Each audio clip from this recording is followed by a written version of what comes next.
कभी मशाल की मानिंद मुझे जलना है और कभी मोम की तरह मुझे पिघलना है।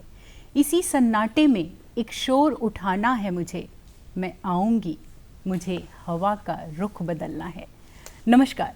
ये पंक्तियाँ उस शख्सियत को पूरी तरह से परिभाषित करने का एक प्रयास मात्र है जो जीवंतता की प्रतिमूर्ति हैं। काशी ही नहीं, उत्तर प्रदेश ही नहीं, भारत ही नहीं, पूरी दुनिया उन्हें प्रशांति सिंह के नाम से जानती है।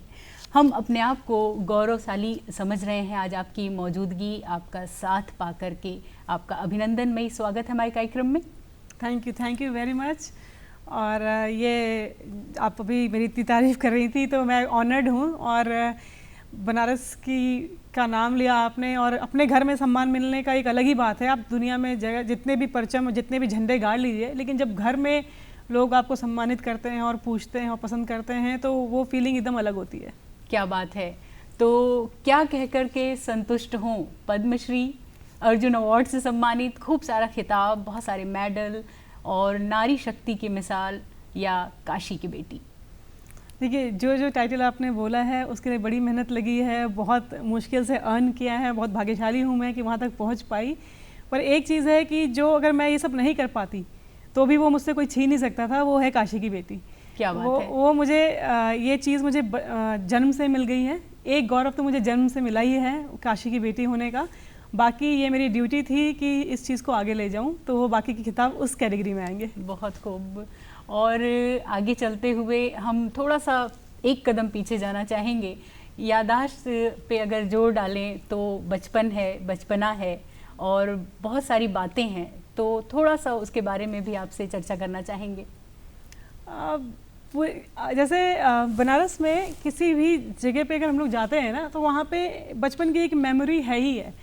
जैसे स्कूल की बहुत है, अपने ग्राउंड की बहुत है, अपने घर की बहुत है, इवन गंगा घाट की बहुत है जी। बनारस के गंगा घाट की बात बताती हूँ। ये बड़ा एक इंसिडेंट है कि मेरे पिताजी जो है ना, हम लोगों को बहुत बोल्ड रखना चाहते थे हमेशा से, बचपन से, मम्मी पापा दोनों, इस चीज़ में कि बच्चों में ना कॉन्फिडेंस आए, सेंस ऑफ सिक्योरिटी बहुत ज़बरदस्त रहे। बिल्कुल। क्योंकि मेरे पापा हमेशा पोस्टिंग पे इधर उधर रहते थे। He was a bank employ, तो उनकी पोस्टिंग इधर उधर होती थी। मम्मी हम लोगों को लेके रहती थी, सारे 6 भाई बहनों को लेकर के यहाँ पे रहते थे। हम लोग किराए के मकान पे बहुत साल रहे बनारस में जी। और यूपी कॉलेज के पास ही हमेशा घर पापा इसलिए देखते थे कि हम लोग को स्कूल जाने में रोड ना क्रॉस करना पड़ जाए, छोटे हैं, कौन इतना ध्यान दे पाएगा, तो छोटी छोटी चीज़ों का वो ध्यान रखते थे, तो इसलिए हम लोग वहाँ पे रहते थे। तो जब छुट्टी पे आए तो एक दिन हम लोग गंगा जी में बाढ़ आई थी जी। तो रोज पेपर में आता था गंगा जी में बाढ़ आ गई, बाढ़ आ गई। तो हम लोग सुनते थे बाढ़ आ गई, मतलब क्या हो जाएगा, सब कुछ डूब जाएगा क्या, कि चलो तुम लोग को बाढ़ दिखा के लाए। तो राजघाट पुल पे लगे, मैं पापा की का ना पैर ही पकड़ लिया मैंने कि मैं गिर ना जाऊं। ऐसे दूर से देख रही थी वो पुल, उस समय छोटे थे तो वो जो गैप था वो लगता था इसमें से निकल जाएंगे हम, तो ऐसे ही होता था। तो फिर कह रहे ऐसे थोड़े डरते हैं, ऐसे थोड़े डरते हैं। और हाँ, तो चलिए ठीक है।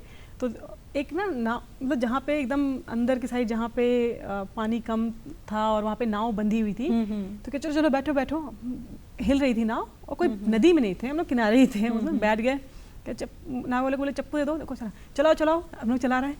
तो फिर जब हम लोग घर पे आए तो हमारे कुछ अंकल लोग, पापा के मित्र लोग आए थे, तो उनके सामने बोल रहे हैं मेरे बच्चे इतने बहादुर हैं कि आज तो बाढ़ देखने आए, बाढ़ में गए, देखे, हाँ नाव पे बैठे, हाँ चप्पू चलाए, हाँ देखो बाढ़ में नाव चला के आए।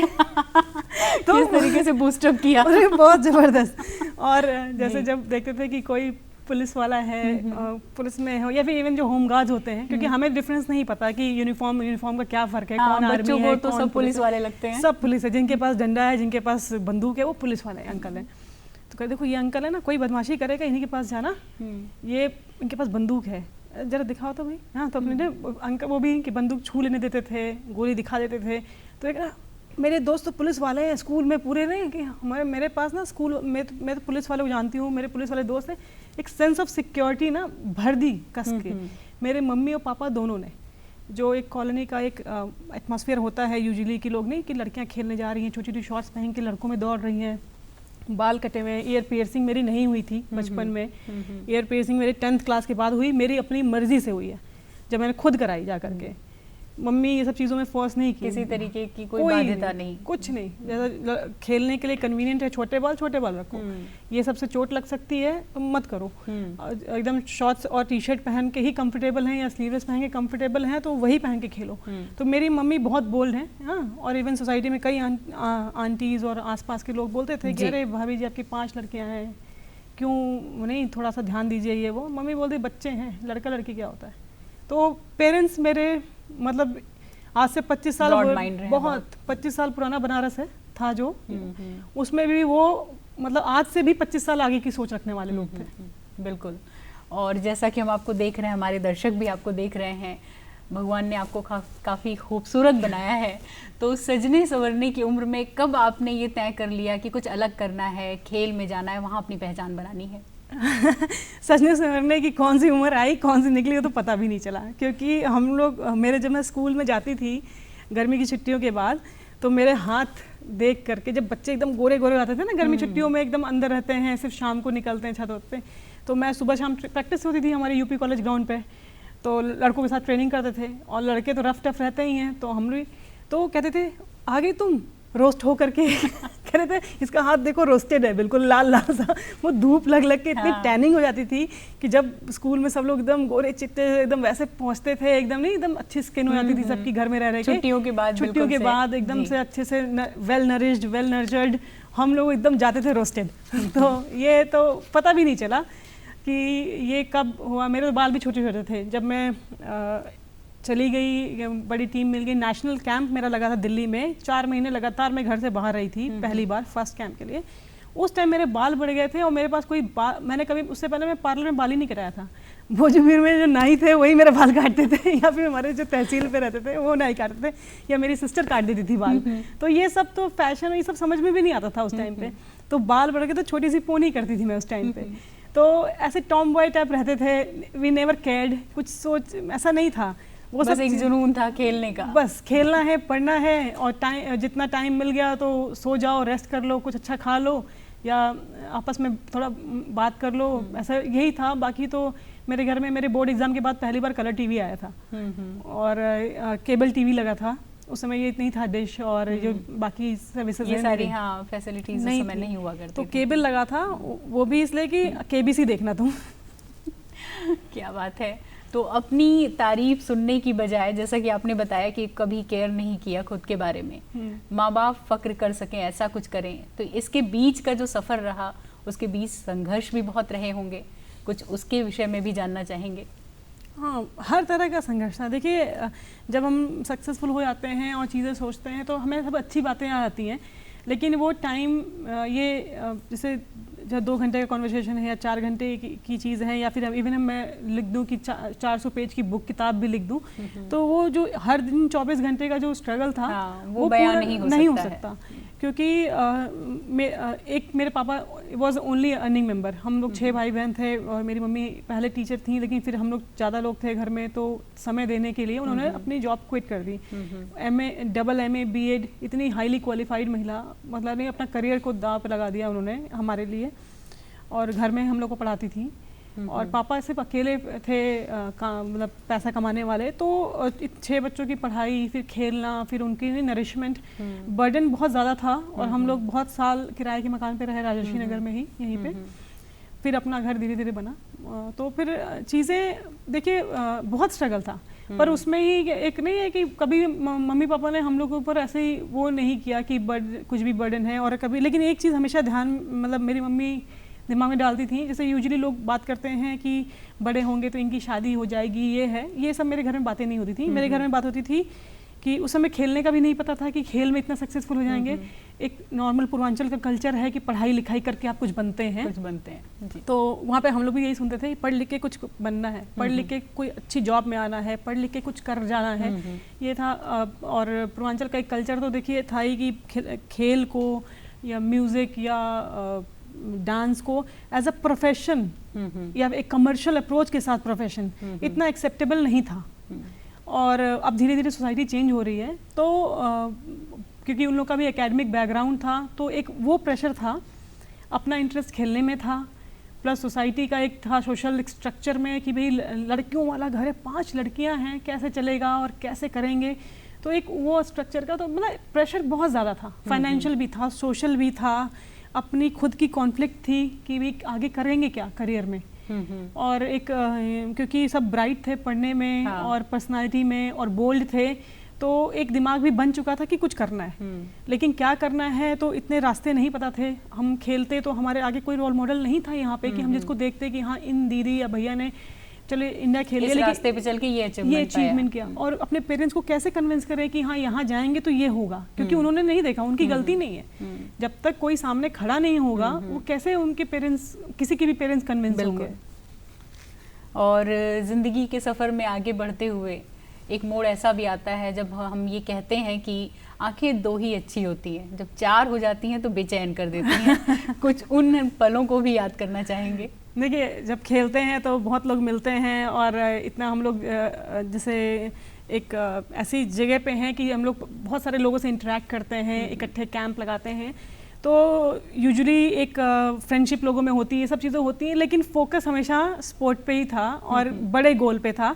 तो इस वजह से कई चीज़ों को हम लोगों ने साइड लाइन रखी और इस पे आगे बढ़ते चले गए। और जिन मेरे घर में ही कोई ऐसे अननेसेसरी रिस्ट्रिक्शन नहीं थी, जैसे मेरी छोटी सिस्टर को, जैसे उनको पहले ऐसा लगा कि ये मुझे लाइफ पार्टनर मिल गया है, तो बिल्कुल घर में कोई हेजिटेशन नहीं हुई, बात हुई और उनकी शादी हुई। तो छोटी सिस्टर ने, जैसे प्रतिमा ने शादी की ईशान से, आकांक्षा ने शादी की नितिन से, मेरी बड़ी सिस्टर, तो जिनको करियर पे जाना है वो करियर का पाथ लें, जिनको अपनी पर्सनल लाइफ में सेटलमेंट का ऐसा लगता है कि पर्सनल लाइफ में हमको आगे बढ़ना चाहिए वो लें।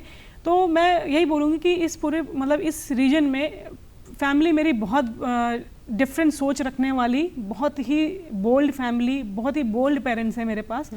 तो इस सफलता में उनका बहुत बड़ा रोल है, क्योंकि सिर्फ सफल होने तक ही नहीं, इवन जो आज का जो सिनेरियो है उसमें कभी बर्डन नहीं है कि हाँ कि तुम शादी कर लो क्योंकि तुमसे छोटी सिस्टर्स भी हैं। नहीं, ठीक है, अगर छोटी सिस्टर्स को ऐसा लगता है कि उनको शादी कर लेनी चाहिए, यू आर मतलब free to make your decision. तो बहुत ही बोल्ड पेरेंट्स हैं मेरे। जी बिल्कुल। और अभी हाल ही में हमारे माननीय प्रधानमंत्री जी से आपका वर्चुअल संवाद हुआ, तो उनके साथ जो मुलाकात हुई इस वर्चुअल मीडियम से, वो कैसी रही? मेरे लिए बहुत ही सम्मान और गौरव की बात थी। देखिए, वो 6 साल से हमारे सांसद हैं और देश के प्रधानमंत्री हैं, और कभी ऐसा मौका नहीं मिला मुझे कि वन ऑन वन इनसे बात कर पाऊँ ऐसे। और एक बार पद्मश्री अवार्ड के टाइम पे राष्ट्रपति भवन में मिले भी थे, तो बहुत शॉर्ट पे, क्योंकि वहाँ पे बहुत सारे अवार्डी हैं, एक से एक प्रोफाइलिक लोग हैं, तो वो था। लेकिन ऐसे कि 3 लोगों में स्थान मिलना संवाद के लिए, तो वो बड़ा एक गौरवपूर्ण था और बहुत ही अच्छा एक्सपीरियंस था। और एक मन में भी था कि कहीं लाइक प्रधानमंत्री को देख के मैं अपनी बातें भूल ही ना जाऊं कि मुझे बोलना क्या है। जी बिल्कुल। तो ऐसी स्थिति में हमारे देश में जो विकास की अविरल गंगा के भागीरथी के रूप में हमारे प्रधानमंत्री जी देखे जा रहे हैं, उन्होंने पूर्वांचल को क्या कुछ सौगात दी, क्या कुछ दिया? देखिए, बहुत कुछ बदल गया। जैसे हम लोग तो कब से खेल रहे हैं, मैं 2002 में चाइनीज़ ताइपे में पहले जूनियर इंडिया खेली थी, और उसके बाद लगातार इंडियन टीम में खेल रही हूँ। तो हम लोग फ़ॉरेन जाते ही थे, मतलब ऐसे कोई बात नहीं है कि मतलब बाहर विदेशों में जाते थे, उनके एयरपोर्ट्स, उनकी अपनी रेल कनेक्टिविटी देखते थे, उनके स्टेडियम्स देखते थे, चीज़ें। और देखिए, डेवलपिंग कंट्री में फ़र्क होता है, लेकिन बहुत सारी डेवलपिंग कंट्री में गए और उनका प्लान देखते थे। तो जब दिल्ली तक तो ठीक है, दिल्ली लैंड कर गए या चेन्नई लैंड कर गए, कैलकाटा आ गए या फिर बॉम्बे, फिर वहाँ से जब कनेक्ट करके अपने आते थे, तो क्योंकि ये छावनी का एयरपोर्ट था, बहुत ही छोटा था, टाइम लगता था उसमें, नहीं कि थकते थकते इंसान तो अभी ऐसा लगता था कि थोड़ा बढ़ जाए यार ये, या फिर वहाँ की जो रोड की कनेक्टिविटी थोड़ी है। तो ये सब जो छोटी छोटी चीज़ें हैं कि भाई हमारा एयरपोर्ट सुंदर हो गया और बहुत वेल इक्विप्ड हो गया है, वो रोड इतनी सुंदर हो गई है कि एकदम फटाफट पहुँच जाते हैं घर पे। हाँ, दूरी का पता नहीं चलता, आराम से है, कोई ट्रैफिक में नहीं फंसते, घर पहुँच जाए टाइम से, जब बहुत ट्रैवल। तो ये सब ना जो हम लोग सोचते थे वो चीज़ें हो गई। और खेल की बात करें तो खेल के संदर्भ में भी जब आपसे संवाद हुआ तो आपने कुछ डिमांड की प्रधानमंत्री जी से, उन्होंने कुछ कमिटमेंट्स भी किए, तो उनके बारे में हम अपने खेल प्रेमियों के लिए जानना चाहेंगे कि क्या कुछ हो रहा है अपने शहर में, अपने पूर्वांचल में। देखिए, जब मुझे ये मौका मिला तो मेरे मन में ये था कि अगर मुझसे कोई सुझाव मांगा जाएगा तो मैं ज़रूर दूंगी। हाँ, और अगर ऐसी बात भी होगी तो मैं अपने एक बात रखने की कोशिश करूंगी कि वहाँ पे पर क्योंकि वो प्रधानमंत्री हैं, उनके पास बहुत सारे काम हैं और लोग थे तो समय कम था, तो भी मुझे मौका मिला तो मैंने एक NCOE की मांग कर दी, जो कि इस समय की latest sports authority of India की सबसे बड़ी स्कीम है। इसमें क्या है, national centre of excellence. Usually क्या होता है कि लोग बहुत बड़े स्टेडियम बना देते हैं और फिर स्टेडियम क्या है, बड़े आयोजन के लिए होता है, 1-2 आयोजन हुआ तो ठीक है, लेकिन फिर वो फैसिलिटी को मेंटेनेंस में बहुत ज़्यादा टाइम बर्बाद होता है। तो सेंटर ऑफ एक्सीलेंस ऐसी चीज़ है कि जैसे अमेरिका में है, जैसे चाइना में है कि पॉकेट वाइज कि किस जगह पे कौन सी गेम ठीक चल रही है वो सेंटर ही डाल दो। तो वहाँ पे जो देश के टॉप के जो अच्छे पोटेंशियल वाले बच्चे हैं, अंडर 16, अंडर 19 या सीनियर प्लेयर, वहाँ पे ट्रेनिंग करें, कैंप लगाएं, तो वहाँ उस एरिया पर्टिकुलर में जो और बच्चे खेल रहे हैं उनको टीवी पे जो देखते थे या सिर्फ न्यूज़ में सुनते थे वो वहीं पे देख पाएँ। और एक जैसे कहते हैं ना कि एक जगह पे कोई अगर 5 स्टार होटल खुल गया या फिर कोई बड़ी चीज़ खुल गई तो आसपास की चीज़ें ऐसे सुधर नहीं जाती कि सब लोग कहते हैं कि हमारा भी घर अपना पेंट करा लो, चीज़ें बढ़िया कर लो। तो जो ऑलरेडी जो यहाँ पे स्टेडियम्स हैं वो भी थोड़े सुंदर हो जाएंगे, वो भी वेल इक्विप्ड हो जाएंगे, क्योंकि देख करके भी बहुत कुछ सीखते हैं और लोगों को भी अवेयरनेस आती है कि ये स्टैंडर्ड है वर्ल्ड का, तो हम कम से कम कहीं तो पहुँचे, राज्य स्तर पर जो होनी चाहिए वो हो, जो मंडलीय स्तर पे होनी चाहिए वो हो। तो NCOE के लिए मैंने बोला कि एक NCOE आ जाएगा तो अच्छा हो जाएगा, क्योंकि ये 200 किलोमीटर की जो पूर्वांचल की परिधि है जी, यहाँ पे इस लेवल का 70 साल से ज़्यादा हो गए हमारे आज़ादी को, ये पूर्वांचल बड़ा हब है पॉलिटिकल और ब्यूरोक्रेट, एक से एक ब्यूरोक्रेट यहाँ के बच्चे निकलते हैं ये वो, लेकिन यहाँ पे खेल के क्षेत्र में एक भी ऐसी सुविधा नहीं है, बड़ी सुविधा नहीं है। तो हम छोटी छोटी सुविधाएँ बनाए, इससे बड़े यहाँ एक बड़ी लाइन खींचे जिसको देख के लोग इंस्पायर हों। तो ये एक सोच थी और ये NCOE इसलिए मैंने उस समय उनसे मांगा और उन्होंने बोला कि शासन विचार करेगा। फिर 36 घंटे के अंदर ही स्पोर्ट्स मिनिस्टर ने एक टैग करके बताया कि हाँ भाई हम बहुत जल्दी खोलेंगे, और अभी इनके अधिकारी आके रोज़ देख रहे हैं कि कहाँ पे ये सुविधा खोल सकते हैं, कौन सी जगह सूटेबल होगी।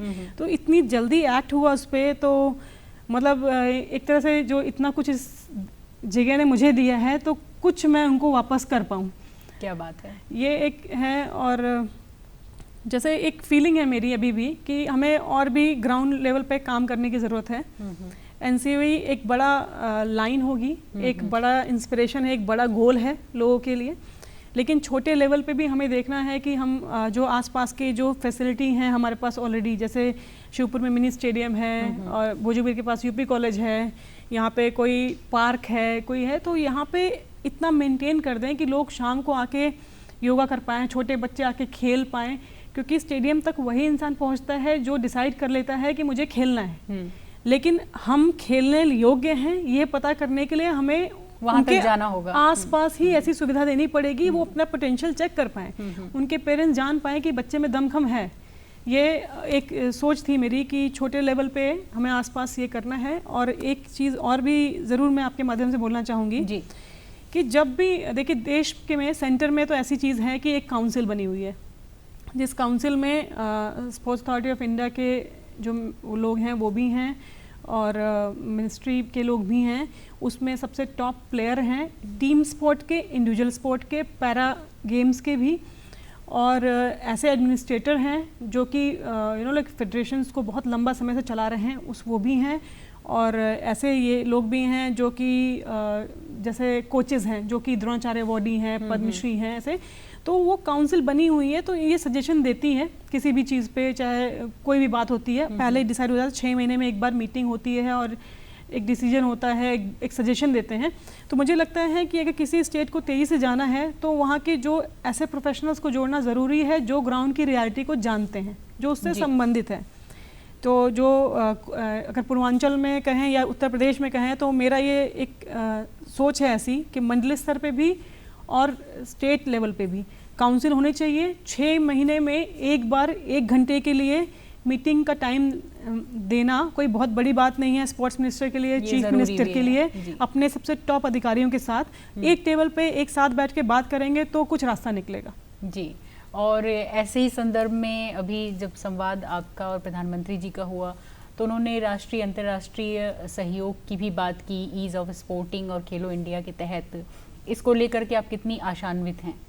देखिए, वो ये जो ईज ऑफ स्पोर्टिंग वर्ड है जी, कि ये जो उन्होंने एक फ्रेज जो दिया है ये मतलब ये इसको ना हर इंसान को जो स्पोर्ट्स में से रिलेटेड है, स्पेशली जो एडमिनिस्ट्रेशन में है, जिनका ये काम है कि ये सुविधाएं प्रोवाइड करनी है कि ईज़ ऑफ स्पोर्टिंग हो, ये इनको ना सबसे पहले ही इसका ही ध्यान रखना चाहिए कि जब कोई बच्चा स्टेडियम या अपनी स्पोर्टिंग फैसिलिटी के अंदर एंटर करे तो उसकी गाड़ी खड़ी करने से, साइकिल खड़ी करने से या पैदल अपना किट बैग लेके आने से ले करके, उसका सब वॉशरूम यूज़ करने से लेके, चेंजिंग रूम से ले करके, पानी जो आरओ का या फिर एक ड्रिंकेबल वाटर मिलने की सुविधा तक है, ये सब चीज़ों के लिए उसको स्ट्रगल ना करना पड़े कि मैं कहाँ चेंज करूँ कपड़े, तो मैं कहाँ अपनी साइकिल खड़ा करूँ, मैं कहाँ से पानी पी लूँ। ये सब बहुत बेसिक है, हमें इससे आगे बढ़ने की ज़रूरत है। अभी हम इसमें ही फंसे हैं। तो उन्होंने जो ये बोला ना ईज़ ऑफ स्पोर्टिंग, ये मैं बहुत बेसिक बात बता रही हूँ। इसके अलावा जो है कि उसको पता होना चाहिए कि भाई अगर उसको चोट लगती है तो एग्जैक्टली सेंटर कहाँ है जहाँ से इमीडिएट आइस मिल जाएगी या इमीडिएट रिलीफ मिल जाएगा। फिजियोथेरेपिस्ट की अगर कुछ दिक्कत है, लंबी हो गई, चोट लग गई, जिसके लिए 6 महीने का रिहेबिलिटेशन है, सेंटर कोई ऐसा होना चाहिए जहाँ पे इमीडिएट वो बच्चा जाके उसके पेरेंट्स सुकून से रहें कि हाँ ये बच्चा ठीक हो जाएगा। तो ये सब चीज़ें हैं, यही है ईज़ ऑफ स्पोर्टिंग जी। ये बहुत इम्पॉर्टेंट है और ये बेसिकली इसको अश्योर करना एडमिनिस्ट्रेशन का काम है जी। क्योंकि कोच कोचिंग कर रहा है, खिलाड़ी खेल रहे हैं, पेरेंट्स ये अलाउ कर रहे हैं कि उनका बच्चा खेले। एक अनसर्टेन टेरिटरी होती है स्पोर्ट, आपको पता ही नहीं है अगले दिन क्या हो जाएगा, चोट लग जाएगी, आपका करियर खत्म है। तो इतना गट्स रख रहे हैं, तो ये इनका काम है कि अश्योर करें कि ये वर्थ हो जी। बिल्कुल, बेटी बचाओ बेटी पढ़ाओ अभियान से भी आप जुड़ी हुई हैं। इस संदर्भ में हमारे दर्शकों को या खास तौर पे माता पिताओं को क्या कहना चाहेंगी, संक्षेप में सुनना चाहेंगे आपसे? बेटी बचाओ बेटी पढ़ाओ और बेटी खिलाओ भी बिल्कुल सही। तो ये है कि देखिए अभी भी पैट्रियार्की सोसाइटी है हमारे देश में ज़्यादातर जगहों पे। कुछ मेट्रोज़ की बात करें, कुछ जो हर स्टेट में जो राजधानी है, कुछ ए ग्रेड सिटीज़ हैं, उनको छोड़ दें तो अगर आप सुबह शाम टहलने वालों का बस रेशियो देखेंगे तो आप बस मेल फीमेल में डिफरेंस देख के आपको समझ में आ जाएगा हाउ सोसाइटी वर्क्स। बोलते हैं घर में बड़ा काम है, सुबह सुबह टहल नहीं सकते, घर में तो सभी का है ना, काम तो सभी का होना चाहिए। तो इस तरह का जो ये बात है कि ये घर से शुरू होगा और जो भी ऑल द आंटीज़ जितनी भी औरतें हैं स्पेशली, ये देखिए बी बोल्ड, मजबूती से रहिए, क्योंकि आप जो है ना अपने बच्चों को, स्पेशली लड़कों को ट्रेन कर रही हैं कि आगे के लोगों को कैसे ट्रीट करना है या कैसे रहना है।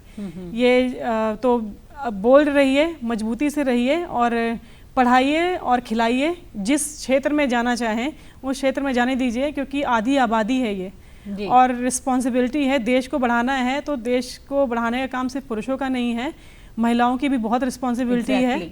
जम के आइए और दम से आइए। क्या बात है। और चलते चलते हमारे सशस्त्र सुरक्षा बल जो हैं वो एक दिवस मनाते हैं 7 दिसंबर को, जिसे आर्म फोर्सेस फ्लैग डे के रूप में हम जानते हैं। इसके संदर्भ में भी आपसे कुछ संदेश चाहेंगे? देखिए, हम लोग बड़े आराम से यहाँ पे बात कर पा रहे हैं क्योंकि बॉर्डर पे कोई है, उनका भी परिवार है, उनके भी लोग हैं। सिर्फ ये उनकी रिस्पॉन्सिबिलिटी नहीं है, हमारी रिस्पॉन्सिबिलिटी और भी ज़्यादा है। अगर आपके आसपास कोई भी ऐसे सेना के लोगों के परिवार रहते हैं, उनके बच्चे, उनकी फैमिली रहती है, तो अगर उनको थोड़ी हेल्प कर सकते हैं, उनका काम प्रायोरिटी पे कर सकते हैं, तो प्लीज़ उनको हेल्प करिए। और ये जो इसके लिए जो हमारे फ्लैग डे के दिन जो भी डोनेशन आप कर सकते हैं, डोनेशन उसको ज़रूर करिए, क्योंकि अगर वो लोग वहाँ बैठे हैं इसीलिए हम लोग यहाँ पे बात भी कर पा रहे हैं, ये सोच भी रख पा रहे हैं, सब कुछ कर पा रहे हैं। तो ये रिस्पॉन्सिबिलिटी है और ये मतलब कोई बर्डन नहीं है, ये आपको खुद से इंस्पायर होना चाहिए कि हमें आगे बढ़ चढ़ के सेना के साथ खड़े होना चाहिए। बहुत बहुत धन्यवाद देना चाहेंगी काशी की बेटी और राष्ट्र का गौरव प्रशांति सिंह को कि आपने हमें अपना समय दिया और हमसे अपने यादों के साथ साथ अपने अनुभवों को और सुझावों को भी साझा किया। और उम्मीद करते हैं हम अपने दर्शकों से कि ऐसे ही हमारी आपकी मुलाकात होती रहेगी, अन्य कार्यक्रमों में भी कुछ अच्छी बातें होंगी। तब तक अपना ध्यान रखें, अपना ख्याल रखें और कोरोना के विरुद्ध अपनी जंग को जारी रखें। नमस्कार।